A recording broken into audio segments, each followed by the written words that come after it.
in the quiet city of Manisa in the year 1591. A child was born who would one day rule the greatest empire on earth yet never find peace within its walls. He was Mustafa, son of Sultan Mehmed III, younger brother to Sultan Ahmed I, the builder of the Blue Mosque, and the man whose mercy would change Ottoman history forever. When Sultan Ahmed ascended the throne, he broke with centuries of royal custom.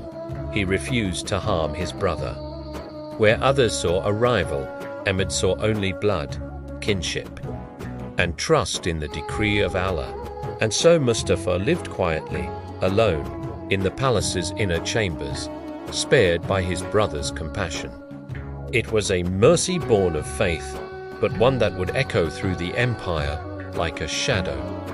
When Sultan Ahmed passed away in 1617, the world expected his young son Osman to rule, but the council chose otherwise.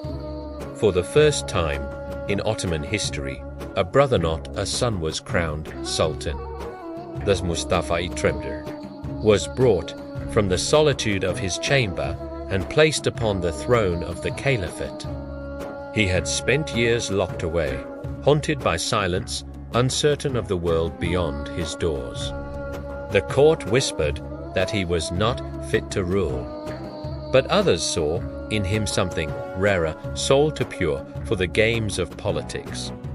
His humility was mistaken for weakness, his tears for madness. Yet those who stood before him saw a ruler who wept not for power, but for the burden it carried. In those early months, the empire's enemies gathered strength. Austria pressed on the western front. Unrest simmered in Anatolia, but the greater storm was within the palace itself. Grand vizier, palace eunuchs, and scheming courtiers fought to rule behind the curtain. Among them was Kazlaragosk Mustafa Aga, the black eunuch who turned rumor into weapon. He spread whispers that the Sultan had lost his mind, that he fed pearls to the fish, that he watched the sea for voices unseen. And when these lies took hold, the same hands that had placed him on the throne tore the crown away.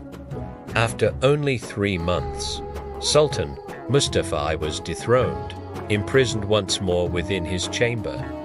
But fate was not finished with him.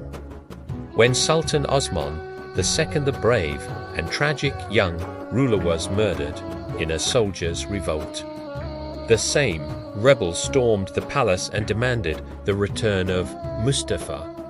The year was 1622. Once again, the sorrowful Sultan was forced to bear a crown he had never sought. By now, his heart was heavy with grief and his mind clouded by the cruelty he had witnessed. He is said to have walked through the halls of Topkapi Palace calling out, "Osman, come and save me from this burden." His reign became a symbol not of conquest, but of endurance, the story of a man torn between duty and despair. Yet, even in this darkness, there were glimmers of light. He refused luxury, bowed to his guests during Eid, and wept for the poor. He would stand for scholars and soldiers alike, humbling himself before the people he ruled.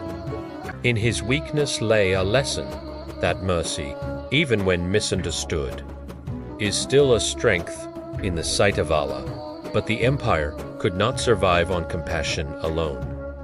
The provinces rebelled, and chaos spread across Anatolia. The Grand Vizier Kemenkuk's Mustafa Pasha, seeing no path forward, gathered the ulama and the divan. They agreed the Sultan's mind was too frail to bear the state's weight. And so, in 1623, Mustafa I was gently removed from the throne once more.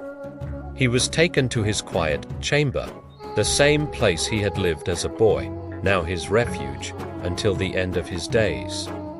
For 6 more years he lived in stillness, reciting the Quran, walking the gardens, and speaking only of Allah's mercy.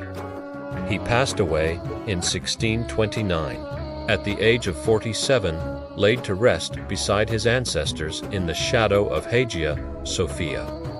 His life was neither of conquest nor of empire, but of endurance, humility, and the heavy price of compassion. History remembers Sultan Mustafa I as the ruler who was crowned twice but ruled with a heart too gentle for the throne. In his story, we see the reminder that not every test comes in the form of war. Some are born from the struggle within the soul.